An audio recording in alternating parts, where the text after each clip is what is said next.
നമസ്കാരം. Nutrition and വെൽനസിൻ്റെ പുതിയൊരു വീഡിയോയിലേക്ക് ഏവർക്കും ഹൃദ്യമായ സ്വാഗതം.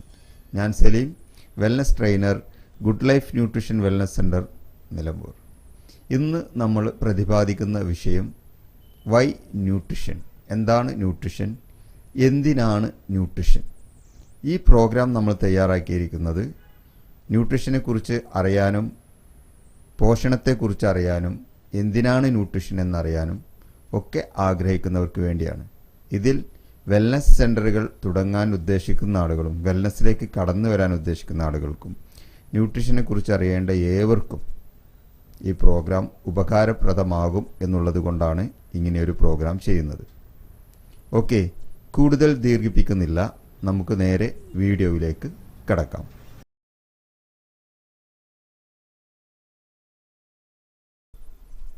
വൈ ന്യൂട്രീഷൻ, എന്താണ് ന്യൂട്രീഷൻ എന്നതിനെക്കുറിച്ചാണ് നമ്മളിന്ന് ചർച്ച ചെയ്യാൻ പോകുന്നത്. Healthy life. നമ്മളെല്ലാവരും ഒരു സന്തോഷത്തോടു കൂടിയുള്ള, ആരോഗ്യത്തോടു കൂടിയുള്ള ഒരു ജീവിതം ആഗ്രഹിക്കുന്നവരാണ് അല്ലേ? നമുക്കപ്പോൾ അതിനെ ഹെൽത്തി ലൈഫ് എന്ന് വിളിക്കാം. ഓക്കെ, എങ്ങനെയാണ് ഹെൽത്തി ലൈഫ് ഉണ്ടാവുക? ഒരു നല്ല ഹെൽത്ത് എങ്ങനെയാണ് ഉണ്ടാവുക? അതിന് നമുക്ക് നല്ല ഇമ്മ്യൂണിറ്റി ഉണ്ടായിരിക്കണം അല്ലേ? ലോകം മുഴുവൻ ഇന്ന് ഇമ്മ്യൂണിറ്റിയെക്കുറിച്ച് ചർച്ച ചെയ്യുന്ന ഒരു കാലഘട്ടത്തിലാണ് നമ്മൾ ജീവിച്ചിരിക്കുന്നത്. അപ്പോ എന്താണ് ഇമ്മ്യൂണിറ്റി? ഒരു ഉദാഹരണത്തോടുകൂടി നമുക്ക് പറയാം. നമുക്കറിയാം, നമ്മുടെ നാടിന്റെ, ഇന്ത്യയുടെ ബോർഡറിൽ നമ്മൾ സേനയെ വിന്യസിച്ചിട്ടുണ്ട് അല്ലേ? Military force. അവരെന്താണ് ചെയ്യുന്നത്? അവർ ഉറക്കമുണച്ച് കാവലിരിക്കുന്നത് കൊണ്ടാണ് നമ്മുടെ വീടുകളിൽ നമ്മൾ സ്വസ്ഥമായിട്ട് കിടന്നുറങ്ങുന്നത്. രാജ്യത്തിന്റെ ബോർഡറിൽ അവർ ശക്തമായിട്ടുള്ള ഒരു പ്രതിരോധം തീർത്തിരിക്കുന്നു. ആ പ്രതിരോധത്തിന്റെ മറവാണ് നമ്മൾക്കെല്ലാം സുരക്ഷയായിട്ടിരിക്കുന്നത്. അതുകൊണ്ട് നമ്മൾ അവരെ സുരക്ഷാ ഭടന്മാർ എന്ന് വിളിക്കുന്നു. അതുപോലെ നമ്മുടെ ആരോഗ്യത്തിന്റെ സംരക്ഷണം. നമ്മൾ ജീവിക്കുന്നത് ഒരുപാട് ബാക്ടീരിയാസിന്റെയും ഫംഗസിന്റെയും വൈറസിന്റെയൊക്കെ ലോകത്താണ് നമ്മൾ ജീവിച്ചിരിക്കുന്നത് അല്ലെ? പ്രകൃതി പൊല്യൂഷനിൽ മൊത്തം എന്തുണ്ട്? വൈറസുകളുണ്ട്, ബാക്ടീരിയാസ് ഉണ്ട്, ഫംഗസുകളുണ്ട്. നമ്മളെ മരണത്തിലേക്ക് വരെ എത്തിക്കാവുന്ന ശക്തമായ വൈറസുകളും ഫംഗസുകളുടെയും ഇടയിലാണ് നമ്മൾ ജീവിക്കുന്നത്. ഇതിൽ നിന്ന് നമ്മളെ സംരക്ഷണം ചെയ്തു നിർത്താൻ, നമ്മളെ സംരക്ഷിച്ചു നിർത്താൻ നമ്മുടെ ബോഡിയിൽ തീർത്തിരിക്കുന്ന ഒരു പ്രതിരോധമുണ്ട്. ആ പ്രതിരോധത്തിനെയാണ് നമ്മൾ എന്ത് പറയുന്നത്? ഇമ്മ്യൂണിറ്റി അഥവാ ഇമ്മ്യൂൺ ഹെൽത്ത് എന്ന് പറയുന്നത്. ഈ ഇമ്മ്യൂൺ ഹെൽത്ത് നമുക്കുണ്ടാവാൻ നമ്മൾക്ക് എന്താണ് വേണ്ടത്? 5 കാര്യങ്ങൾ നമുക്ക് വേണം. എന്താണ്? ഒന്നൊരു ബാലൻസ് ന്യൂട്രീഷൻ നമുക്ക് വേണം അല്ലെ? ബാലൻസ്ഡ് ആയിട്ടുള്ളൊരു ന്യൂട്രീഷൻ. പിന്നെ കൃത്യമായ എക്സസൈസ്. പിന്നീട് വേണ്ടത് സ്ട്രെസ് മാനേജ്മെന്റ്. എന്താണ് സ്ട്രെസ്? നമുക്കറിയാം, മാനസിക പിരിമുറുക്കം അല്ലേ? നമ്മൾ കുട്ടികൾ ഉൾപ്പെടെ ഇന്ന് മാനസികമായ സംഘർഷങ്ങൾ അനുഭവിക്കുന്ന ഒരു കാലത്താണ് നമ്മൾ ജീവിക്കുന്നത്. ജോലി സംബന്ധമായി, പഠന സംബന്ധമായി, ഫാമിലി സംബന്ധമായി ഒരുപാട് മാനസിക സംഘർഷങ്ങൾ നമ്മൾ അനുഭവിക്കുന്നുണ്ട് അല്ലേ? അതിൽ നിന്ന് നമുക്കൊരു മോചനം നേടാൻ നമ്മൾ എന്തൊക്കെ ചെയ്യേണ്ടത്? നമ്മൾ എന്തെങ്കിലും ഒരു വിനോദങ്ങളിലൊക്കെ നമ്മൾ ഏർപ്പെടണം. വൈകുന്നേരങ്ങളിലൊക്കെ ഒന്ന് ഗ്രൗണ്ടിലൊക്കെ ഒന്ന് ഇറങ്ങി കളിക്കുക, അതല്ലെങ്കിൽ മറ്റെന്തെങ്കിലും സ്വിമ്മിങ്, അതല്ല എങ്കിൽ നമ്മൾക്ക് ഒരു സിനിമക്ക് പോവാം, അതല്ല എങ്കിൽ നല്ല പുസ്തകങ്ങൾ വാങ്ങിച്ച് വായിക്കാം. ഇങ്ങനെ ഏതെങ്കിലുമൊക്കെ ഒരു വിനോദങ്ങളിൽ ഏർപ്പെട്ട് കഴിഞ്ഞാൽ കുറെ മാനസിക പിരിമുറുക്കം നമ്മൾക്ക് ആശ്വാസം കിട്ടും അതിൽ നിന്ന്. അപ്പൊ അങ്ങനെ അതിനെ നമുക്കൊന്ന് മെയിൻറ്റെയിൻ ചെയ്യാൻ പറ്റും. പിന്നീട് എന്താണ്? റിലാക്സേഷൻ എന്താണ്? നമ്മൾ ഉറങ്ങുക എന്ന് പറയും അല്ലേ? ഉറക്കം അല്ലെങ്കിൽ സ്ലീപ്പ് എന്ന വ്യത്യാസമുണ്ട്. ഉറക്കം എന്ന് പറഞ്ഞാൽ നമ്മൾ രാത്രി സമയങ്ങളിൽ മാത്രം ഉറങ്ങേണ്ടതാണ്. റിലാക്സ് ചെയ്യുക എന്ന് നമ്മൾ പറയുന്നത് എന്താണ്? നമ്മൾ കഠിനമായ ജോലിക്കിടയിലൊക്കെ അല്പസമയം നമ്മൾ വിശ്രമിക്കാൻ എടുക്കുന്നതിനൊക്കെയാണ് റിലാക്സ് ചെയ്യുക എന്നൊക്കെ പറയുന്നത്. ഓക്കെ, പിന്നെ സോഷ്യലൈസേഷൻ. നമ്മൾ മനുഷ്യനൊരു സാമൂഹ്യ ജീവിയാണ്, നമുക്കറിയാം. നമ്മൾ അയൽവാസികളായിട്ടും നമ്മളെ സുഹൃത്തുക്കളായിട്ടും ഒക്കെ ഒന്ന് ഇടപഴകാൻ ശ്രമിക്കുക. വീട്ടിലൊന്നും ചിലരുണ്ട്, വീട്ടിലൊക്കെ ജോലിക്ക് പോകും, തിരിച്ചു വന്നാൽ വീട്ടിൽ ചടഞ്ഞുകൂടിയിരിക്കും. വൈകുന്നേരം വരെ ജോലിയുടെ ബുദ്ധിമുട്ടുകളും പ്രയാസങ്ങളും അത് കഴിഞ്ഞ് വീട്ടിൽ ചടഞ്ഞുകൂടിയിരിക്കും. രാവിലെ പിറ്റേന്ന് എണീറ്റ് വീണ്ടും ജോലിക്ക് പോകും. അങ്ങനെ മാനസികമായിട്ടും ശാരീരികമായിട്ടും എല്ലാം നമുക്ക് ഒരുപാട് ബുദ്ധിമുട്ടുകൾ ഉണ്ടാകും ഈ ഒരു പ്രവൃത്തി. അതിന് നമ്മൾ എന്ത് ചെയ്യണം? നമ്മളെ അയൽവാസികളായിട്ടൊക്കെ ഒന്ന് മിങ്കിൾ ചെയ്യാനും നമ്മുടെ കൂട്ടുകാരായിട്ടൊക്കെ ഒന്ന് വിളിച്ച് അവരുടെ കൂടെയൊക്കെ ഒന്ന് ഇടപഴകാനൊക്കെ ശ്രമിക്കുക. അതുപോലെ മറ്റു പൊതുചടങ്ങുകളിലൊക്കെ ഒന്ന് പങ്കെടുക്കുക.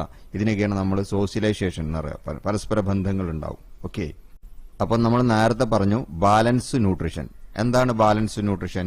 Water, fibre, phyto nutrients, micro nutrients, macro nutrients, ഇതെല്ലാം കൃത്യമായിട്ട് ബാലൻസ് ചെയ്തിരിക്കണം. അതെങ്ങനെയാണ്? ചിലത് നമുക്ക് ഗ്രാം കണക്കിന് വേണ്ടതുണ്ട്, ചിലത് മില്ലിഗ്രാം കണക്കിന് വേണ്ടതുണ്ട്, ചിലത് 0.0 മില്ലിഗ്രാം കണക്കിന് വേണ്ട ന്യൂട്രീഷൻസ് നമ്മുടെ ബോഡിയിലുണ്ട്. ഇത് ബാലൻസ്ഡ് ആയിട്ടിരിക്കണം. എന്താണ് ഫുഡ്, എന്താണ് ന്യൂട്രീഷൻ? നമ്മളെല്ലാവരും ഭക്ഷണം കഴിക്കുന്നവരാണ് അല്ലേ? നമ്മൾ വിശക്കുമ്പോൾ കഴിക്കുന്നുണ്ട് ഭക്ഷണം, വിശപ്പില്ലാത്തപ്പോൾ കഴിക്കുന്നുണ്ട് ഭക്ഷണം. നമുക്ക് ഏറ്റവും ഇഷ്ടപ്പെട്ട ഭക്ഷണം നമ്മൾ ഏത് സമയത്ത് വേണേലും കഴിക്കും അല്ലേ? അങ്ങനെയാണ് നമ്മൾ. അപ്പോൾ നമ്മൾ കഴിക്കുന്ന ഭക്ഷണം എല്ലാം ന്യൂട്രീഷൻ ഫുഡാണോ? അല്ലെങ്കിൽ നമ്മൾ കഴിക്കുന്ന ഭക്ഷണത്തിൽ എല്ലാ ന്യൂട്രീഷൻസ് ഉണ്ടോ? നമ്മൾ പാകം ചെയ്ത് കഴിക്കുന്നതെല്ലാം ഭക്ഷണമാണ് അല്ലേ? നമ്മൾ ന്യൂട്രീഷന് വേണ്ടി മാത്രം കഴിക്കേണ്ട ഭക്ഷണങ്ങൾ ഏതൊക്കെയാണ്? അതാണ് ഫ്രൂട്ട്സ്, വെജിറ്റബിൾസ്, ഇങ്ങനെയുള്ളതൊക്കെ നമ്മുടെ ബോഡിയിൽ ന്യൂട്രീഷൻ കിട്ടാൻ വേണ്ടിയിട്ട് നമ്മൾ കഴിക്കുന്ന ഭക്ഷണമാണ്. എന്നാൽ നമ്മൾ കഴിക്കുന്ന ഭക്ഷണത്തിലെല്ലാം നമുക്ക് ന്യൂട്രീഷൻ കിട്ടുന്നുണ്ടോ? ന്യൂട്രീഷൻ ഉണ്ടെന്ന് വിശ്വസിച്ച് നമ്മൾ കഴിക്കുന്ന എല്ലാ ഭക്ഷണത്തിൽ നിന്നും നമുക്ക് ന്യൂട്രീഷൻ കിട്ടുന്നുണ്ടോ? ഇല്ല. അതെന്തുകൊണ്ടാണ്?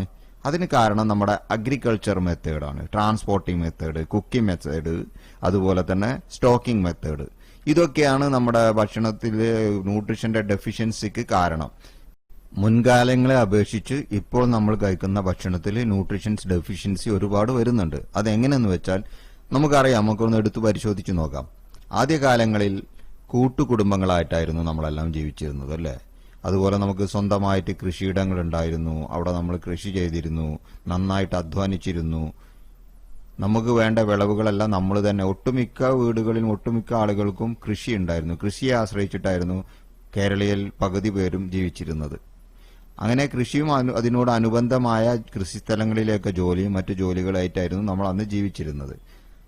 ഓക്കെ, ഇന്ന് കാലം മാറി. ഇന്ന് നമ്മൾക്ക് കൃഷിയോട് താല്പര്യമില്ല, കൃഷിയിടങ്ങളില്ല, ഒക്കെ നമ്മൾ ബിൽഡിങ്ങുകളും ഫ്ളാറ്റുകളൊക്കെ ആയിട്ട് മാറ്റി അല്ലേ? നമ്മളിപ്പോൾ എന്താ ചെയ്യുന്നത്? നമുക്ക് വേണ്ട ഭക്ഷ്യവസ്തുക്കൾക്ക് വേണ്ടി നമ്മൾ അന്യ സംസ്ഥാനങ്ങളെയാണ് ആശ്രയിക്കുന്നത്. അവരെന്താണ് ചെയ്യുന്നത്? അവർ നമ്മൾക്ക് കൂടെ വേണ്ടിയിട്ട് കൂടുതൽ വിളവ് കിട്ടാനും രാസവളങ്ങളെല്ലാം ഉപയോഗിച്ചിട്ടാണ് കൃഷി ചെയ്യുന്നത്. അത് നമ്മുടെ ആരോഗ്യത്തിന് ഹാനികരമാണോ അല്ലേ എന്നും നോക്കേണ്ട കാര്യമില്ല. അവർക്ക് കൂടുതൽ വിളവ് കിട്ടുകയാണ് ആവശ്യം. പിന്നെന്താ ചെയ്യുന്നത്? ശക്തമായ കീടനാശിനികൾ അവർ ഉപയോഗിക്കുന്നുണ്ട്. ശക്തമായ രീതിയിൽ വിപുലമായി കീടനാശിനികൾ, നിരോധിതമായിട്ടുള്ള ഒരുപാട് കീടനാശിനികളൊക്കെ ഉപയോഗിച്ചിട്ടാണ് അവർ കൃഷി ചെയ്യുന്നത്. അഗ്രികൾച്ചർ മെത്തേഡിൽ ടോട്ടലി വലിയൊരു ചേഞ്ചസ് അവർ വരുത്തിയിട്ടുണ്ട്. ഇങ്ങനെ ലഭിക്കുന്ന ഭക്ഷണങ്ങളാണ് നമ്മൾ ഇന്ന് കൂടുതൽ കഴിച്ചുകൊണ്ടിരിക്കുന്നത്. പിന്നീടുള്ളത് എന്താ? Transporting method. ഇവർ ഇത് പറിച്ച് ശേഖരിച്ചിട്ട് ട്രാൻസ്പോർട്ടിംഗ് മെത്തേഡ് നമ്മളെ നാട്ടിലേക്ക് എത്തിക്കുന്ന രീതി അതെങ്ങനെയാണ്? ഇതുപോലുള്ള വാഹനങ്ങളിൽ കുത്തി നിറച്ച് ദിവസങ്ങളോളം യാത്ര ചെയ്ത്, അതായത് മാസങ്ങളോളം ഒക്കെ യാത്ര ചെയ്തിട്ടാണ് പല ഭക്ഷ്യവിഭവങ്ങളും നമ്മുടെ നാടുകളിൽ എത്തുന്നത്. എത്തിയിട്ടോ ഇതുപോലുള്ള ഗോഡൌണുകളിലാണത് മാസങ്ങളോളം കെട്ടിക്കിടക്കുന്നത്. ഇവിടെ നിന്നാണ് നമ്മുടെ നാടുകളിലേക്ക് ഇവ എത്തുന്നത്. ഇവിടെ എല്ലാം ഒരുപാട് ന്യൂട്രീഷൻസിന്റെ ഡെഫിഷ്യൻസി വരുന്നുണ്ട്. എന്നിട്ട് എന്ത് ചെയ്യുന്നു? നമ്മൾ ഇതുപോലുള്ള വൃത്തിഹീനമായ സ്ഥലങ്ങളിൽ നിന്നാണ് നമ്മളിത് പർച്ചേസ് ചെയ്ത് കൊണ്ടുവരുന്നത്. പർച്ചേസ് ചെയ്ത് കൊണ്ടുവന്നിട്ടോ നമ്മൾ സൂക്ഷിക്കുന്നതോ ഇതുപോലുള്ള ഫ്രിഡ്ജുകളിലൊക്കെ. നമ്മൾ വസ്ത്രങ്ങളും ഒക്കെ നല്ല ഹൈജീനിക് ആയിട്ടുള്ള ഷോപ്പുകളിൽ നിന്ന്, നമ്മുടെ AC ഷോപ്പുകളിൽ നിന്നൊക്കെ പോയിട്ട് നമ്മൾ വസ്ത്രങ്ങൾ, ശരീരത്തിൽ അണിയാനുള്ള വസ്ത്രങ്ങൾ, ഷൂകളൊക്കെ നമ്മൾ പർച്ചേസ് ചെയ്ത് കൊണ്ടുപോരും. പച്ചക്കറികൾ, മറ്റു കാര്യങ്ങളൊക്കെ ഇതുപോലത്തെ വൃത്തിഹീനമായ അന്തരീക്ഷത്തിൽ നിന്ന് നമ്മൾ വാങ്ങിച്ചു കൊണ്ടുവന്നിട്ട് ഇതുപോലെ ഫ്രിഡ്ജുകളിലൊക്കെ നമ്മൾ സൂക്ഷിച്ചു വെച്ചിട്ട് ആവശ്യത്തിനുള്ളത് അങ്ങനെ മെല്ലെ മെല്ലെ എടുത്ത് നമ്മൾ എന്ത് ചെയ്യും? പാചകം ചെയ്യാനെടുക്കും അല്ലേ? നമ്മുടെ പാചകക്കാരികൾ സ്ത്രീകളാണ്. അവരെന്താ ചെയ്യുക? അധികവും അവരെന്ത് ചെയ്യും? ഇതിൽ ഏറ്റവും കേടുവന്നത്, വാടിയത്, പെട്ടെന്ന് കേടുവന്നു പോകാൻ സാധ്യതയുള്ളവ മാത്രം തെരഞ്ഞെടുത്ത് അത് പാചകത്തിന് ഉപയോഗിക്കും. ചുരുക്കി പറഞ്ഞാൽ ഫ്രഷ് ആയിട്ടുള്ള ഒരു വെജിറ്റബിൾസും നമുക്ക് കഴിക്കാൻ പറ്റില്ല എന്നർത്ഥം. ശരിക്കും വെജിറ്റബിൾസ് എന്താണ് പറയുന്നത്? പറിച്ച് അരമണിക്കൂറിനുള്ളിൽ അത് നമ്മൾ പാചകം ചെയ്ത് കഴിച്ചാലാണ് അതിലുള്ള പൂർണ്ണമായിട്ടുള്ള പോഷണം നമുക്ക് ലഭിക്കുള്ളൂ, ന്യൂട്രീഷൻസ് നമുക്ക് ലഭിക്കുള്ളൂ. ഇതെന്തായാലും അത് നടക്കില്ല എന്ന് ഉറപ്പാണ്. നമ്മൾക്ക് ആഴ്ചകളെങ്കിലും മിനിമം പിടിക്കും നമ്മുടെ അടുത്ത് വെജിറ്റബിൾസ് എത്താൻ. അത് കൊണ്ടുവന്ന് നമ്മൾ ഇതുപോലെ ആഴ്ചകൾ നമ്മൾ ഫ്രിഡ്ജിൽ സൂക്ഷിച്ച് കഴിച്ചാൽ പിന്നെ അതിൽ നിന്ന് എന്ത് ന്യൂട്രീഷൻ നമുക്ക് ലഭിക്കും എന്ന് നമുക്ക് ചിന്തിച്ചാൽ അറിയാൻ സാധിക്കും. പിന്നീടുള്ള നമ്മുടെ കുക്കിംഗ് മെത്തേഡ്. മുൻകാലങ്ങളിലൊക്കെ ഇതുപോലെ നല്ല വിറകടുപ്പുകളിലൊക്കെ ആയിരുന്നു, മൺപാത്രങ്ങളിലൊക്കെ ആയിരുന്നു നമ്മൾ പാചകം ചെയ്തിരുന്നതെങ്കിൽ അതുപോലെ അരകല്ലിലൊക്കെ അരച്ചിട്ടായിരുന്നു നമ്മൾ ഭക്ഷണം കഴിച്ചിരുന്നത്. ഓക്കെ, ഇന്ന് നമ്മൾ ഹൈടെക് യുഗത്തിലാണ് ജീവിക്കുന്നത്. Induction cooker, pressure cooker, micro oven, ഇങ്ങനതിലൊക്കെയാണ് നമ്മുടെ പാചക രീതികളൊക്കെ ഇപ്പോൾ ഈ രീതിയിലാണ് നടക്കുന്നത്. ഇവിടെയും നമുക്ക് ഒരുപാട് ന്യൂട്രീഷൻസ് ഡെഫിഷ്യൻസി വരുന്നുണ്ട്. മറ്റൊന്ന്, നമ്മുടെ ജോലിയുടെയൊക്കെ രീതി മാറി, ശൈലിയൊക്കെ ഒന്ന് ഷിഫ്റ്റായി. അതെന്താണ് ഷിഫ്റ്റ്? ആദ്യമൊക്കെ നമ്മൾ നന്നായിട്ട് അധ്വാനിച്ചിട്ടായിരുന്നു നല്ല അളവിൽ ഭക്ഷണം, കാർബോഹൈഡ്രേറ്റ് ഫുഡൊക്കെ കഴിച്ചിരുന്നത്. ഇപ്പൊ നമ്മൾ സ്മാർട്ട് വർക്കിന്റെ കാലത്താ. അവർ കഴിക്കുന്ന അതേപോലെ അതേ അളവിൽ ഇപ്പൊ നമ്മൾ ഫുഡ് കഴിക്കുന്നുണ്ട്. അതുകൊണ്ടും നമുക്ക് ഒരുപാട് ന്യൂട്രീഷൻ ഡെഫിഷ്യൻസി വരുന്നുണ്ട്, ഒബീസിറ്റിയിലേക്കൊക്കെ നമ്മൾ പോകുന്നുണ്ട്. ഓക്കെ, ഇവിടെ നമ്മൾ കാണുന്നത് 2 തരത്തിലുള്ള ബോഡി കാണുന്നുണ്ട് അല്ലെ. ഒന്ന് അൺഷേപ്പ് ആയിട്ടുള്ള ഒരു അൺഹെൽത്തി ആയിട്ടുള്ള ഒരു ബോഡി, നല്ല ഹെൽത്തി ആയിട്ടുള്ള ബോഡി.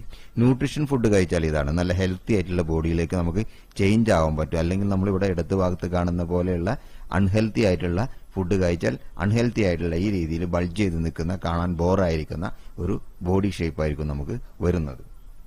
ഓക്കെ, എപ്പോഴും നമ്മളിപ്പോൾ എന്താ ചെയ്യേണ്ടത്? അൺഹെൽത്തി ആയിട്ടുള്ള ഫുഡിനോട് നോ പറയാൻ നമ്മൾ പഠിച്ചിരിക്കണം.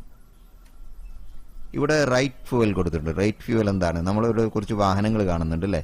ബൈക്ക് ഉണ്ട്, കാറുണ്ട്, ട്രക്ക് ഉണ്ട് അല്ലെ. ഇതിനൊക്കെ ഒരു കൃത്യമായ ഫ്യൂവൽ ഉണ്ട്. എന്താണ് ഇതിന്റെയൊക്കെ ഫ്യൂവല്? ഇതിന്റെ ഫ്യൂവല് അത് ഇന്ധനമാണ്. എന്താണ് ബൈക്കിൽ നമ്മൾ എന്താണ് ഒഴിക്കുന്നത്? പെട്രോൾ ആണ് ഒഴിക്കുന്നത്. ഒരിക്കലും നമ്മൾ അതിലെന്ത് ഡീസൽ ഒഴിക്കില്ല. അതുപോലെ പെട്രോളിൽ ഓടുന്ന ഒരു കാറിലും നമ്മൾ ഡീസൽ ഒഴിക്കില്ല.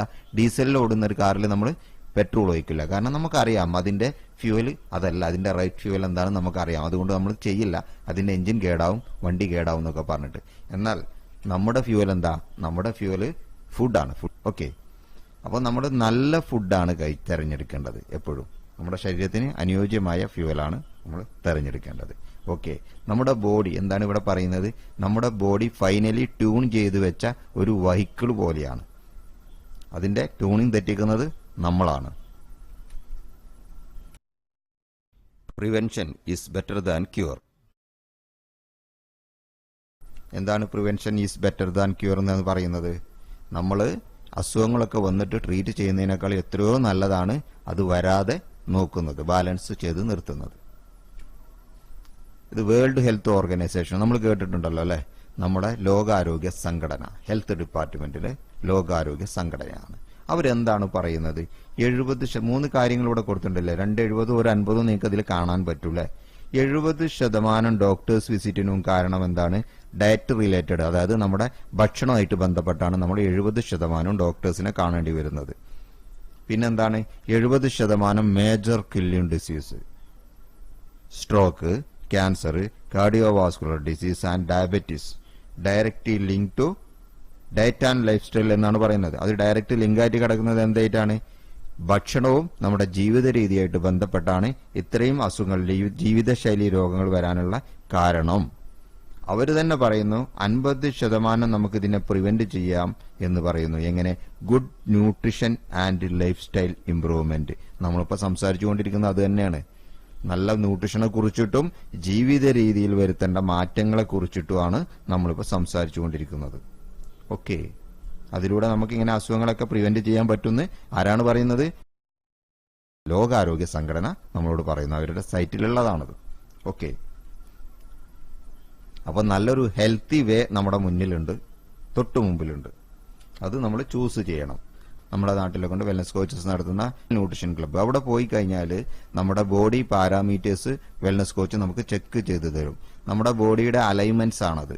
നമ്മുടെ ഈ BMR, BMI എന്നൊക്കെ പറയും. നമ്മുടെ ബോഡിയുടെ അലൈൻമെന്റ് അവർ ചെക്ക് ചെയ്തിട്ട് കൃത്യമായിട്ട് അവരുടെ കരടെ സ്കാൻ എന്നിട്ടൊരു സ്കാനർ ഉണ്ട്. അതിൽ കൃത്യമായി ചെക്ക് ചെയ്ത് നമ്മുടെ ബോഡിയുടെ മെഷർമെന്റ് യൂണിറ്റ് പറഞ്ഞു തരും. ഓക്കെ, അവിടെ നിന്ന് നമുക്ക് നല്ലൊരു എനർജി ഡ്രിങ്ക് കഴിക്കാൻ തരും. എന്തൊക്കെയാണ് അതിന്റെ ഗുണങ്ങളെന്ന് നമുക്ക് വിശദമായിട്ടൊന്ന് നോക്കാം. ബൂസ്റ്റ് ഓഫ് എനർജി, നമ്മുടെ എനർജി നന്നായിട്ട് ബൂസ്റ്റ് ചെയ്യും. നല്ല ക്ലിയർ തിങ്ക്, നല്ല ചിന്താശക്തി നമുക്ക് തരും. നമ്മളെ വെയിറ്റ് ലോസിന് അത് നന്നായിട്ട് ഹെൽപ്പ് ചെയ്യും. നമ്മുടെ ഇമ്മ്യൂൺ സിസ്റ്റം, നമ്മൾ ഫസ്റ്റേ സംസാരിച്ചു, ഇമ്മ്യൂൺ സിസ്റ്റത്തിനെ നന്നായിട്ട് സപ്പോർട്ട് ചെയ്യും. പിന്നീട് എന്താണ്? ഹെൽത്തിനെ പ്രൊമോട്ട് ചെയ്യും. നല്ലൊരു ഗുഡ് ഫീലിംഗ് നമുക്ക് കിട്ടും. നമ്മളെ സ്കിൻ ഇംപ്രൂവ്മെന്റ് നമുക്ക് തരും.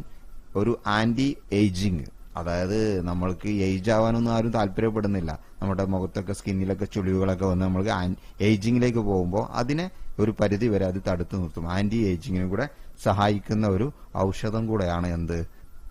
നമ്മുടെ ഫുഡ് ആർക്കൊക്കെ കഴിക്കാം, ന്യൂട്രീഷൻ ഫുഡാണെന്ന് പറഞ്ഞില്ലേ, നല്ല ഗുഡ് ഫുഡാണ്. അപ്പോൾ ഇത് ഭക്ഷണം കഴിക്കുന്ന എല്ലാവർക്കും കഴിക്കാം. ആർക്കൊക്കെ കഴിക്കാം? സ്പോർട്സ് പീപ്പിൾസിന് കഴിക്കാം, ആക്റ്റീവ് പീപ്പിൾസിന് കഴിക്കാം, ബിസി പ്രൊഫഷണലിന് കഴിക്കാം, ആക്റ്റീവ് മദേഴ്സിന് കഴിക്കാം, വുമൻസിന് കഴിക്കാം, ജെൻസിന് കഴിക്കാം, ചിൽഡ്രൻസിന് കഴിക്കാം, മെച്ചൂർഡ് ആയവർക്ക് എല്ലാവർക്കും ഭക്ഷണം കഴിക്കാൻ പറ്റുന്ന എല്ലാവർക്കും നമ്മുടെ ഫുഡ് കഴിക്കാൻ പറ്റും.